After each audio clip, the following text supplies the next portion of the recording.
आज का हमारा टॉपिक है एकक कोशिका, जिसको इंग्लिश में बोलते हैं यूनिट सेल। ये क्लास 12 का बहुत ही इंपॉर्टेंट टॉपिक चल रहा है। तो इसमें हम आप लोग बताएंगे एकक कोशिका क्या है और ये कितने प्रकार के होते हैं और एकक कोशिका किसे कहते हैं। तो देखिए, एकक कोशिका जो होता है इसको इंग्लिश में यूनिट सेल बोलते हैं।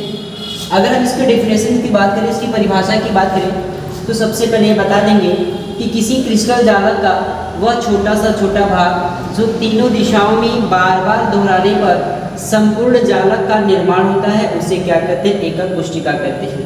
मतलब कोई क्रिस्टल जालक है और उस क्रिस्टल जालक का क्या होता है कि वह छोटा से छोटा पार्ट जो हम क्या करते हैं, जब उनको तीनों दिशाओं में बार बार दोहराते हैं तो उसको दोहराने पर क्या होता है, एक संपूर्ण प्रकार का क्या बनता है, जालक तैयार होता है।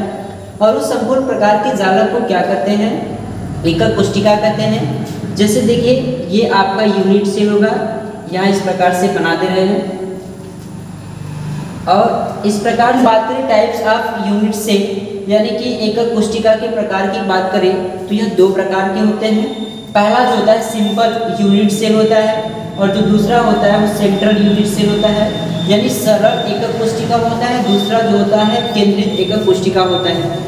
अब बात कर लेते हैं सरल एकक कोशिका क्या है या सरल एकक कोशिका कहते हैं किसे कहते हैं। तो किसी भी क्रिस्टल जालक में इनके जो अवयवी कण होते हैं वह क्या होते हैं, वह केवल और केवल कोनों पर क्या होते हैं, पाए जाते हैं। उन्हें क्या कहते हैं? उन्हें सरल एकक कोशिका कहते हैं। जैसे ये एकक कोशिका का चित्र है और इस एकक कोशिका में हम क्या करते हैं कि इनके जो अवयवी कण होते हैं, यह अवयवी कण कहाँ पाए जाते हैं? तो यह केवल और केवल कोनों पर पाए जाते हैं।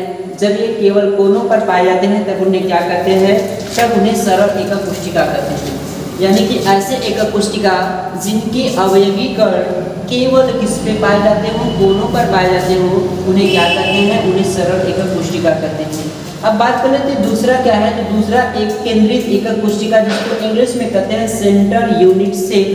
अगर हम इस पर डिस्कस करें तो इसमें यह बता देंगे कि ऐसे एकक कोशिका जिनके अवयवी कण कोनों के अतिरिक्त या कोनों के अलावा अन्य जगहों पर क्या होते हैं, पाए जाते हैं, उन्हें क्या कहते हैं? उन्हें केंद्रित एकक कोशिका कहते हैं। तो केंद्रित एकक कोशिका का मतलब यह है कि जैसे इनके जो अवयवी कण है, यह अवयवी कण कोनों के अलावा यानी कोने पे तो पाया जाता है, जब केवल कोनों पर पाया जाएगा तो वह सरल एकक कोशिका होगा। और यही चीज कोनों के अलावा अन्य जगहों पर क्या होते हैं, पाए जाते हैं, तब उन्हें क्या कहते हैं? तब उन्हें केंद्रित एकक कोशिका कहते हैं। अभी जो केंद्रित एकक कोशिका होता है यह मेनली 3 पार्ट में डिवाइड होता है। इसको शॉर्ट पार्ट में क्या करते हैं? एसएससी कहते हैं, यानी पहला एसएससी कहते हैं, और जो दूसरा होता है उसको क्या कहते हैं? बीसीसी कहते हैं, और तीसरा जो होता है उसको एफसीसी कहते हैं। यानी कि